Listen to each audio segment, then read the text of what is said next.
Dear students, okay, I think everything is safe and sound. All okay? Okay, because you are not that weak that you cannot defeat any situation, any critical situation. Okay, so I am going to take my first class on your textbook. Okay, all of you know me. I am your English teacher, Nazmunnaher. Okay, so as far I remember, I have finished the text with you. So I will be very selective on teaching you the first paper textbook. That is, so I am starting my first lesson, that is lesson 4. Okay, so they had dreams. Dreams. So what dream is? Dream ashole ki ashole? This dream is very much metaphorical here. It's not. It doesn't have any literal meaning here.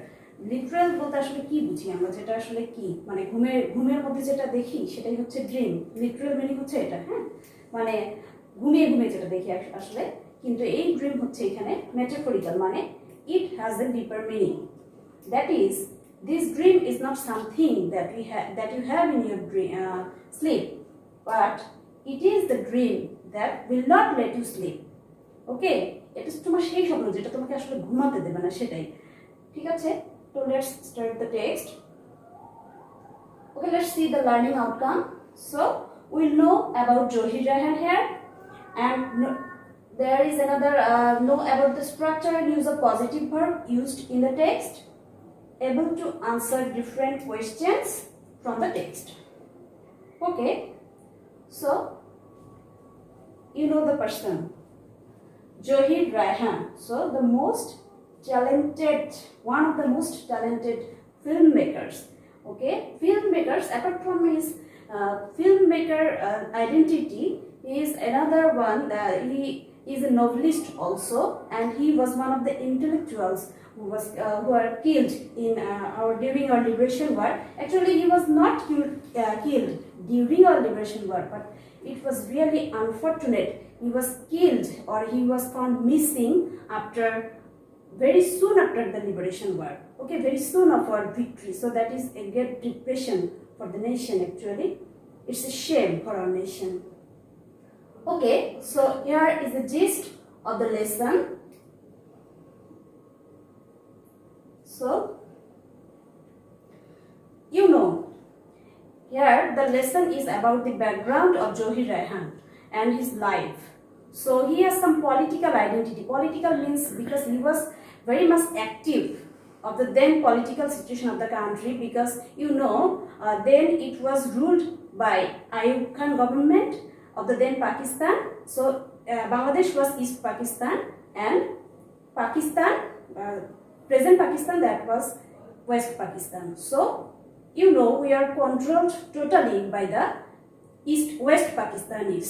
So here Johir Raihan is one of the activists in our language movement, dreamer of a free and democratic society. So he was a dreamer of a democratic society where everyone can speak out there. They have their freedom of speech, and they can express it without any fear or without any hesitation. Okay, so he was that he had that dream in his mind, and he made a tremendous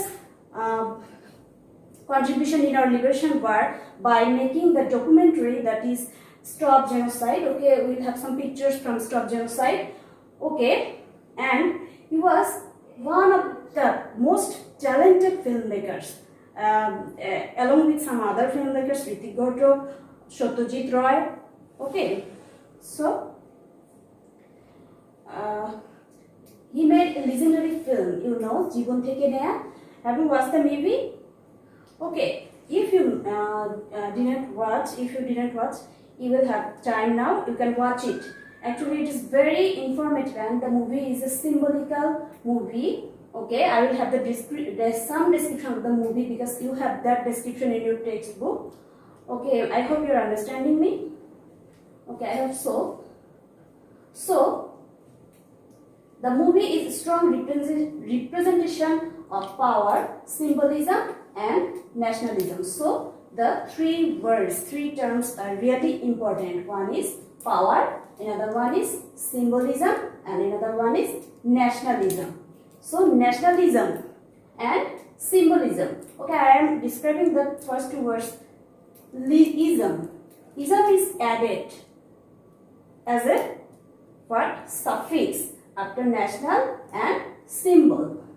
So whenever ism is added to any word, that word gets politicized. Okay. So now, and symbol is something. Okay, we'll have the vocabulary and you will see symbol is something that denotes something. Denotes something means যেটা আসলে এমন একটা meaning তোমাকে দেবে যেটা surface লেভেলে মানে আপাত দৃষ্টিতে যেটা মানে মনে হচ্ছে আসলে সেটা না। এই আপাত দৃষ্টিতে যেটা মনে হচ্ছে সেই মানের আড়ালে আসলে অন্য একটা মিনিং দিচ্ছে। হ্যাঁ, সামথিং ডিপার মিনিং দিচ্ছে, সামথিং সিম্বলিক্যাল। ঠিক আছে, সিম্বল দিয়ে সেটা মিনিং দিচ্ছে। আর এখানে আমরা ন্যাশনালিজম খুব ভালোভাবে জানতে পারবো কারণ Jibon Theke Neya is the first movie to not telecast actually to have our national anthem in the movie that was played for the first time in any Bangla movie. So that movie is really an inspiration for our nationalism, and the movie represents a family. That family represents the then autocratic government of Ayub Khan government actually, because in that movie character that is who represents Ayub Khan to show how the country is controlled, how our freedom of speech is controlled by the government. People didn't have any freedom of speech that Johir Raihan dreamed of. Okay, so another one is Stop Genocide. So it's not a film actually. Stop Genocide আসলে কি? It's a documentary. আর জীবন থেকে নেওয়া হচ্ছে একটা কি film. So what's the difference between film and a documentary? Film হচ্ছে দেখো এখানে সিম্বলিক্যাল কিছু হতে পারে, হ্যাঁ, যেটা আসলে কি তুমি বিভিন্ন মানে it's not totally real representation বলতে আসলে কি একদম বাস্তব যে ঘটনা সেটা থেকে নেওয়া না। কিন্তু ডকুমেন্টারি হচ্ছে তোমার সরাসরি যে বাস্তবে যে আসলে সিনারিগুলো ঘটছে, যে ঘটনাগুলো ঘটছে, the occurrence that we have, সেগুলো থেকেই আসলে কিছু ছবি বা কিছু তথ্য ইনফরমেশন নিয়ে আসলে সেগুলো থেকে একটা ডকুমেন্টারি তৈরি করা, সেটাকে মূলত আসলে ডকুমেন্টারি বলা হয়। ওকে, so let's have a look at the poster of the movie জীবন থেকে নেয়া. So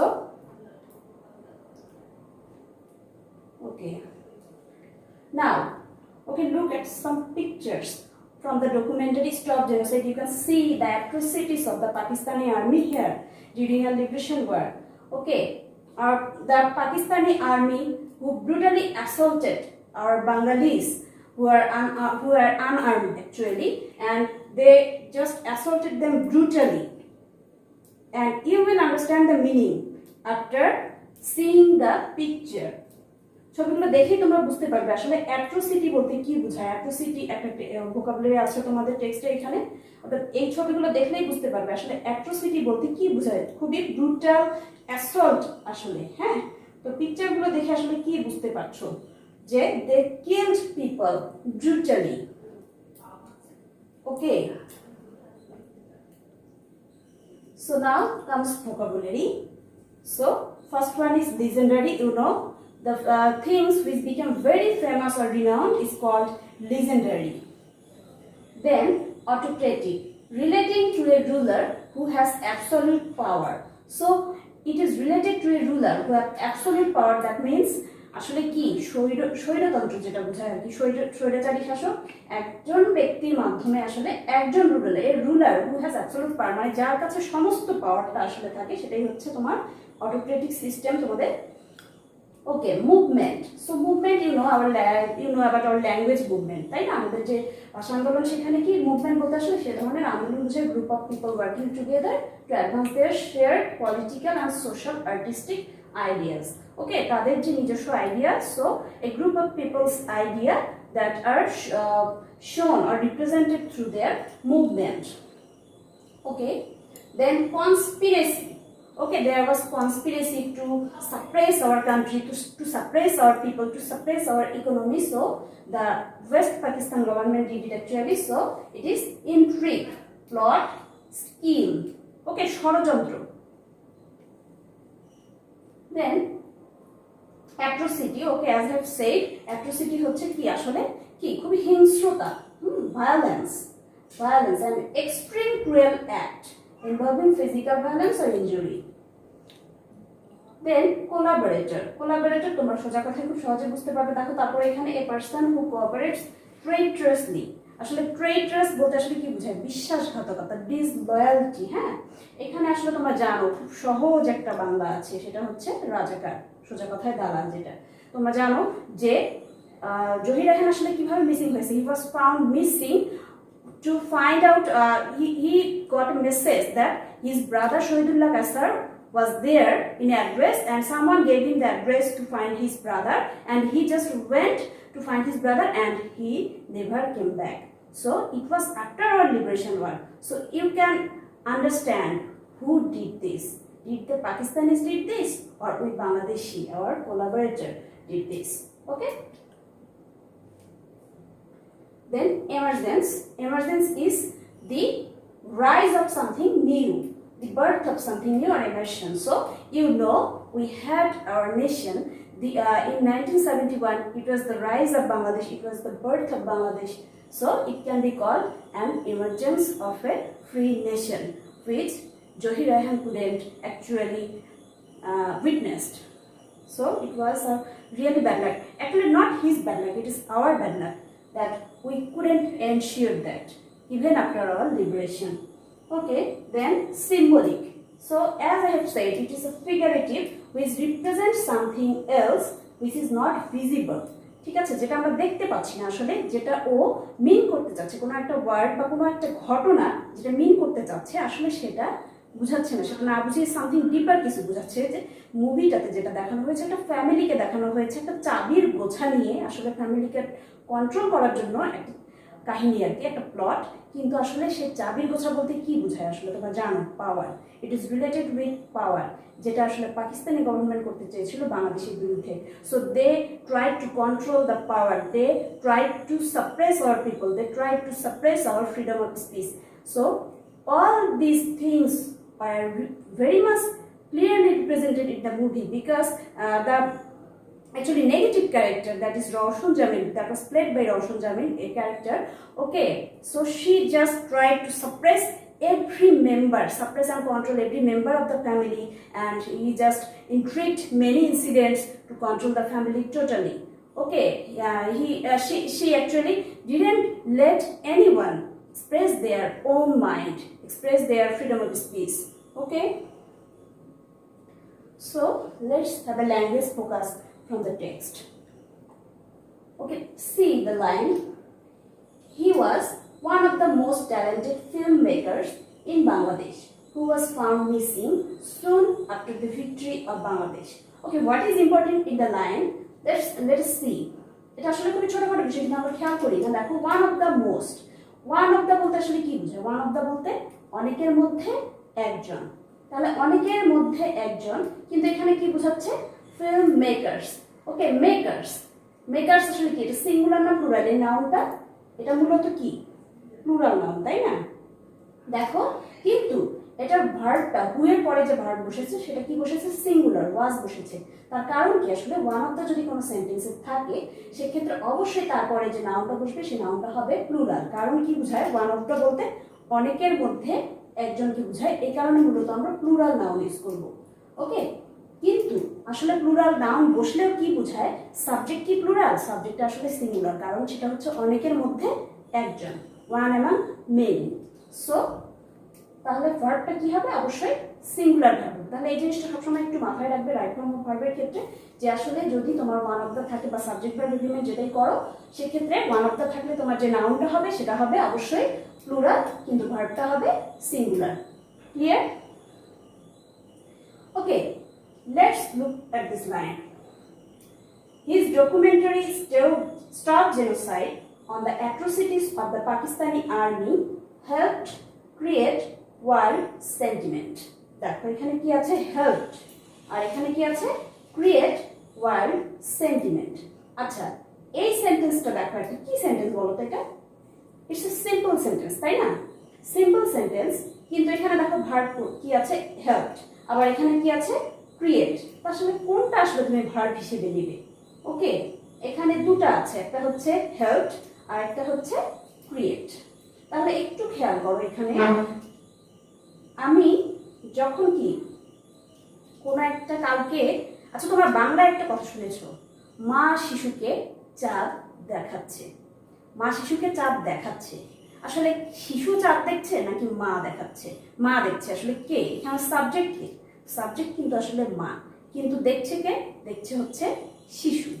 আসলে এখানে হচ্ছে ভার্বটা কিছুটা সেরকমই, হেল্পড অ্যান্ড ক্রিয়েট। আচ্ছা, এটা ক্লিয়ার হওয়ার জন্য দেখো আমরা একটু পরে এতে যাই। আচ্ছা, এখানে দেখো কি লেখা আছে, এটা পজিটিভ, তাই না? সাবজেক্ট আসলে এখানে নিজে কিছু করছে না, subject itself is not doing the thing, subject has someone or something to do the work here. So দেখো, it fit, so subject have someone to something to cause, okay, there is a reason behind it.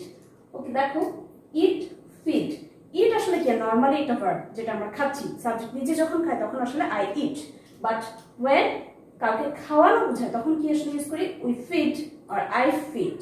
Okay, then remember, কি remember মনে করি, remind মনে করিয়ে দিই। তাহলে দেখো ডিফারেন্সটা বুঝতে পারছো তো? সি দেখি, শো দেখাই। তাহলে আসলে কি নিজের কাজটা সাবজেক্ট আসলে না করে অন্য কাউকে দিয়ে করাচ্ছে, হ্যাঁ, বা কোনো কিছু হ্যাপেন করছে, হ্যাঁ, কোনো কিছু রিজন হচ্ছে, সেটা দেখো। তো এরকম সব ভার্বের তো আর আমরা পজিটিভ ভার্ব খুঁজে পাবো না, তাই না? সেক্ষেত্রে যেগুলোর পজিটিভ ভার্ব খুঁজে পাওয়া যাবে না কিন্তু কাজটা আসলে সাবজেক্ট নিজে না করে অন্যকে দিয়ে করাচ্ছে, সেক্ষেত্রে আমরা কি করব? দেখো, সেক্ষেত্রে আমরা এই পাঁচটা ভার্বের হেল্প নিব, let, make, help, get, help. যেটা তোমাদের টেক্সটে আছে সেটা হচ্ছে হেল্প। আচ্ছা, নর্মালি হেল্প বলতে আসলে কি বোঝায়? সাহায্য করা বোঝায়, তাই না? অ্যাসিস্ট করা বোঝায়, সেটা two assist someone or two assist something happen. আচ্ছা, আমরা একটু তাহলে এই পাঁচটার যে স্ট্রাকচার আছে সেটা একটু দেখবো। স্ট্রাকচার বলতে আসলে আমরা আগে এক্সাম্পলগুলো দেখি। দেখো এখানে কি, corona virus made us find different ways to maintain hour education system, তাই না? আচ্ছা, লাইনটা একটু দেখো, এখানে কি corona virus made us find different ways to maintain hour education system. এখানে কি বলা আছে? মেড, তারপরে দেখো কি আছে? আস। মেড এর পরে আসলে আস একটা কি পার্সন, তাই না? আস বলতে আসলে আমাদেরকে, এখানে মেডের পরে একজন কি আছে? পার্সন আছে। এই মেডের মানে কি আসলে তৈরি করা? মেড মানে কি তৈরি করা, তাই না? কিন্তু এই মেড মানে কি তৈরি করা? না, এই মেড মানে তৈরি করা না, বা মেড মানে তৈরি করা না। এখানে মেডের মানে কি দাঁড়াচ্ছে? যে করোনা ভাইরাস আসলে আমাদেরকে কি করেছে? যে আমাদের এডুকেশন সিস্টেমটা নতুন করে সাজাতে বা নতুন একটা ওয়ে খুঁজে বের করতে বাধ্য করেছে। আসলে বাধ্যবাধকতা বোঝাচ্ছে, ঠিক আছে? ইটস অ্যান অব্লিগেশন, তাই না? তোমরা জানো যে এই যে আমরা সিস্টেমে ক্লাস নিচ্ছি, এটা আসলে কিসের কারণে এত ফোর্সফুলি এই ক্লাসটা হচ্ছে? কারণ কি, এত এভাবে আমাদেরকে চিন্তা করতে হচ্ছে, বিভিন্ন উপায় আমরা খুঁজছি, হ্যাঁ, তাই না? আমাদেরকে এমব্রেস করার চেষ্টা করছি যে কিভাবে টেকনোলজিটাকে সঠিকভাবে ইউজ করে আমরা তোমাদের আসলে কি ফ্যাসিলিটেট করতে পারি তোমাদেরকে। ওকে, সো এই মেড আসলে কোনো কিছু কি কাউকে কোনো কিছু বাধ্য করা বা কোনো কিছু করতে, কোনো কিছু ঘটতে বাধ্য করা। Okay, so let's see the structure. So structure তো দেখো, এখানে কি বলা আছে? মেড, তারপর যদি পার্সন থাকে তাহলে V1 বলতে ভার্বের বেস ফর্ম যেটা আসলে সেটা বলবে। এখানে দেখো মেডের পরে কি আছে? আস বলতে আসলে অবশ্যই কোনো পার্সন, কোনো থিং না। এই জিনিসটা মাথায় রাখলেই হবে। আসলে এখানে দেখো তারপরে V1 বসেছে মানে ভার্বের বেস ফর্ম বসবে। তাহলে মেড যদি থাকে আমাদেরকে জাস্ট পাঁচটা ওয়ার্ড মাথায় রাখতে হবে। মেড থাকলে আমরা সরাসরি বি ভার্ব বসাবো। তারপর দেখো এই লাইনটা একটু পড়ো, reading before bed helps me relax. তাহলে কি আসলে হেল্পস মি রিল্যাক্স, এটা দেখো যে কোনো ফর্মে থাকতে পারে, এটা প্রেজেন্টে আছে, এখানে পাস্টে আছে, যে কোনো ফর্মে থাক তোমরা জাস্ট ওয়ার্ডটা খেয়াল করবে। তাহলে হেল্পস মি, এই মি কি আসলে পার্সন, তাই না? আচ্ছা, পরের সেন্টেন্সটা দেখো, reading before bed helps me to relax. এখানে আসলে আমরা একটাতে কি আছে টু ছাড়া আর একটাতে টু সহ। ওকে, দুইটা সেন্টেন্স আসলে এখানে স্ট্রাকচারটা দুইটাই ঠিক আছে, দুইটাই কিন্তু এখানে কারেক্ট। এখন হেল্প যদি কোনো সেন্টেন্সে বসাও সেক্ষেত্রে তারপরে যদি পার্সন থাকে বা অন্য কিছু থাকে, একই এখানে স্ট্রাকচার, এখানে টু সহ বসতে পারে অথবা টু ছাড়াও বসতে পারে, দুইটাই কারেক্ট, ঠিক আছে? Okay, let's see the next sentence. Okay, the structure is given here, help plus person plus v1 মানে বেস ফর্ম, তারপর একটা দেখো help plus person plus 2 plus v1 মানে বেস ফর্ম, দুইটাই ঠিক। আচ্ছা, the next one is this lockdown let us spend time with our family. So it's actually nice thing. So this lockdown or this is actually not vacation, lockdown, okay? So let us spend time with our family. আসলে এই let বলতে কি বোঝাচ্ছে? হ্যাঁ, কাউকে কোনো কিছু করতে দেয়া, হ্যাঁ, সবসময় পারমিশন না, আসলে কোনো কিছু হতে দেয়া, হ্যাঁ, এরকম কিছু। তাহলে আসলে এই যে লেটের পরে দেখো কি আছে, এখানে পার্সন আছে, তারপরে কি বসেছে, এখানেও কিন্তু v1 বসেছে। আচ্ছা, the structure is given here. ওকে, পরের সেন্টেন্সটা দেখো, let the work be done by me. এটা তোমরা খুবই সচরাচর ইউজ করো যখন ভয়েসের প্যাসিভ করো, লেট দিয়ে যদি থাকে ইম্পারেটিভে, সেক্ষেত্রে তোমরা কি করো, লেটের পরে সাবজেক্ট বসিয়ে বি বসাও, তারপরে কি v3 বসাও, হ্যাঁ, let the work be done by me. So এখানে দেখো লেটের পরে কি আছে, দ্য ওয়ার্ক, ওয়ার্ক কি কোনো পার্সন, ওয়ার্ক কোনো পার্সন না, কিন্তু লেট হচ্ছে, লেটের পরে এখানে থিং বসেছে, হ্যাঁ, ওয়ার্ক হচ্ছে thing, not any person, thing or object or something objective, হ্যাঁ, বস্তুবাচক কোনো জিনিস আর কি সেটা। তারপরে বি বসেছে, তারপরে v3 মানে ভার্বের ফার্স্ট পার্টিসিপল বসেছে। ওকে, দেখো তারপর এখানে I have my maid cook for me. So I have, এখানে কি আছে, have। আসলে এই হ্যাভটা কি আসলে নির্দিষ্ট কোনো মানে দিচ্ছে? এখানেও কিন্তু দেখো কোনো কিছু অ্যাসিস্ট করা বোঝাচ্ছে। দেখো I have my maid cook for me, আসলে আমার মেইড আমার জন্য রান্না করে, এটার মানে হচ্ছে সেটা। তাহলে স্ট্রাকচারটা এখানে খেয়াল করো, হ্যাভ যদি থাকে, হ্যাভের পরে মাই মেইড বলতে আসলে কি, অবশ্যই একজন পার্সন, তারপরে কি বসেছে, v1 বসেছে, হ্যাঁ, বেশিরভাগগুলোর ক্ষেত্রে দেখো পার্সন বসলে v1 বসে। আচ্ছা, পরের সেন্টেন্সটা দেখো, I have my house painted this weekend. এখানে মাই হাউস বলতে আসলে কি বুঝিয়েছে, হ্যাঁ, thing, it's a thing, it's not any person. So দেখো তারপরে কি বসেছে, ভার্বের পাস্ট পার্টিসিপল বসেছে কিন্তু v3।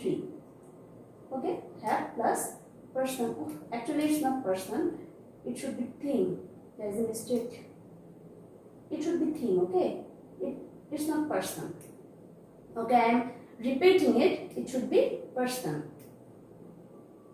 I got a professional photographer to take my photo. So এখানে দেখো কি আছে, got বা get যেটাই থাক, এখানে প্রফেশনাল ফটোগ্রাফার ইজ পার্সন, তারপরে কি বসেছে, টু টেক মাই ফটো। তোমরা এর আগে দেখেছো টু কোথায় বসে, হেল্পের ক্ষেত্রে টু বসলেও ঠিক আছে, আবার না বসলেও ঠিক আছে, কিন্তু এখানে কিন্তু টু বসাতেই হবে, গেট থাকলে টু অবশ্যই বসাতে হবে। হেল্পের ক্ষেত্রে টু বসলেও হবে, না বসলেও হবে, কিন্তু হেল্পের ক্ষেত্রে সরি গেটের ক্ষেত্রে টু অবশ্যই বসাতে হবে, it's obligatory here. So help plus person plus to plus v1, এখানে প্রফেশনাল ফটোগ্রাফার হচ্ছে person. So the next one, I got my clothes washed. So এখানে my clothesটা হচ্ছে কি, আসলে কোনো থিং, তাই না? এটা তাহলে কি, দেখো সেক্ষেত্রে কি বসেছে, v3। তোমার যেটা মানে দেখছো আর কি, যে প্রত্যেকটা মানে তোমার বেশিরভাগ ক্ষেত্রেই যদি কোনো অবজেক্ট থাকে সেক্ষেত্রে অবশ্যই কি বসে যাচ্ছে, v3 বসছে, কিন্তু হেল্পের ক্ষেত্রে কিন্তু সেটা ঘটছে না, আবার মেকের ক্ষেত্রেও কিন্তু সেটা ঘটছে না। ওকে, আচ্ছা, হেল্প আর মেক এটা বাদ দিয়ে আসলে বাকিগুলোতে পার্সনের ক্ষেত্রে আসলে সরি বস্তুর ক্ষেত্রে বা অবজেক্টের ক্ষেত্রে আসলে কি বসছে, v3 মানে ভার্বের পাস্ট পার্টিসিপল। একটু জাস্ট ক্রোনোলজিক্যালি যদি একটু তোমরা চিন্তা করো, একটু মাথা ঠান্ডা রেখে চিন্তা করবে, একটু দেখে ঘুরে ফিরে, তাহলে দেখবে যে তোমরা বুঝতে পারছো। খুব বেশি ওইভাবে মেমোরাইজ করার আসলে দরকার নেই। Okay, so this is your homework. Okay, the homework I have given you the homework on your question answer. So just I have the question, give a short account of Johir Rahman from the reading of your passage. তাই না, যে তুমি আসলে জহির রায়হান সম্পর্কে কি জানলে, এরকম একটা অ্যাকাউন্ট দিবে তুমি, তার সম্পর্কে কি জানবে পড়ে, of course from reading the text. Okay, what does the movie জীবন থেকে নেয়া portray? Actually, what does the movie portray? As from your reading the text, what have you know about the movie and what did it portray actually? আসলে কি এটা আসলে portray বলতে আসলে কি represent করে, মুভিটা আসলে কি রিপ্রেজেন্ট করে সেটা। ওকে, what was his contribution to the freedom fighters' trust? You know, Zohir was a freedom fighter and he contributed a lot to the freedom fighters' trust. Okay, the money that he made from the movie Jibon Theke Neya, he donated all the money to the freedom fighters' trust. Okay, so what was his dream? So as you know, the title is They Have Dreams. So what was the dream of Zohir? And the last question is, list some political activities of Zohir according to the passage. As you know, Zohir was politically very much active, not in the wrong sense, in a very much positive sense. Okay, so just list some of the political activities of Zohir according to the text. Okay, so I think that's all for today. Okay, I will select your next text. Okay, as I think it is important for you, so I will be with you. So if you have any questions and any problem regarding my classes, regarding my previous classes that was on parts of speech, noun, determiner, any query you can comment. You can just comment or just phone me or message me or anything. Okay, so see you.